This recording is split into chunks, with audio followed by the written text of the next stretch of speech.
Nama saya Net Markus.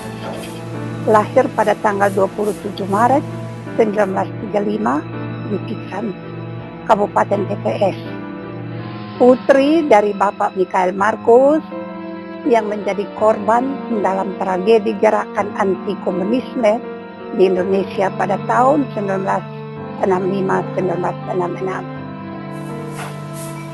Ada 8 orang dalam keluarga yang menjadi korban, yaitu papa, mama, kakak sulung, adik perempuan, dan sepupu dari mama beserta suami dan 2 orang anak yang dibunuh, termasuk papa, kakak, dan om.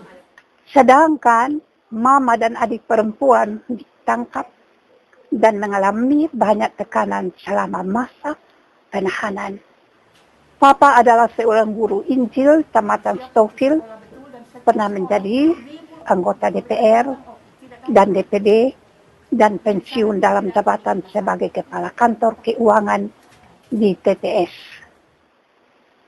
Waktu itu, papa saya sedang dalam perjalanan pulang dari Surabaya ke Kupang dengan menumpang kapal laut.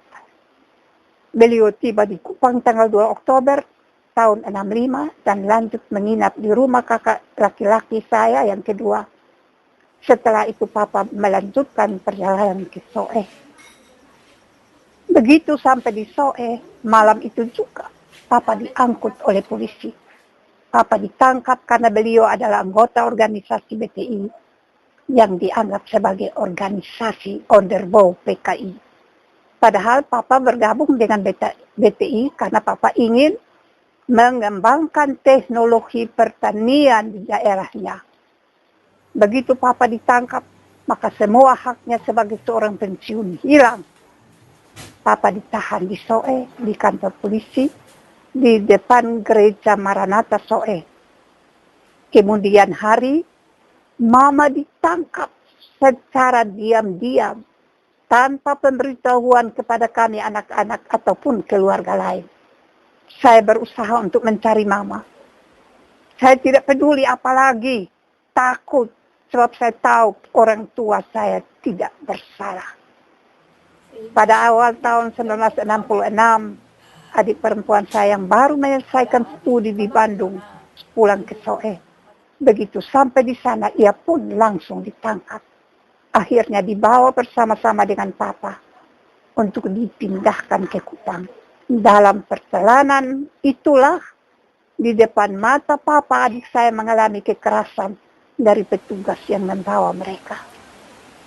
Pada bulan April tahun 1966, ada seorang teman yang bekerja sebagai sopir di Korem Kupang datang dan memberitahukan bahwa semalam papa telah dieksekusi di Tanah Merah, Oedelo.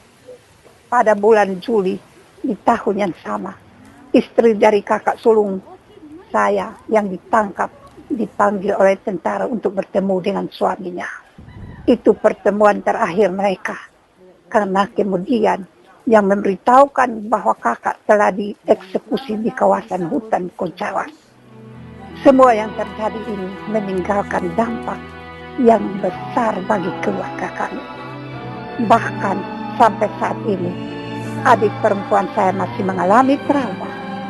Tapi saya selalu berusaha untuk kuat dan terus melanjutkan kehidupan yang masih Tuhan berikan. Saya yakin bahwa Tuhan memberikan saya umur panjang sampai saat ini untuk menyatakan sebuah kebenaran. Orang tua dan saudara-saudara saya tidak bersalah dan tidak pantas menerima semua ini. Hanya dengan menceritakan semua kebenaran ini, kita dapat benar-benar bebas dari bayang-bayang trauma masa lalu.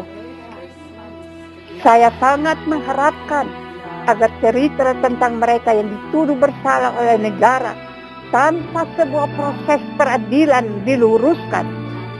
Kami berhak mendapatkan kebenaran tentang sejarah masa lalu yang dialami bangsa ini dan jaminan dari negara bahwa hal seperti ini tidak akan terjadi lagi dalam bentuk apapun.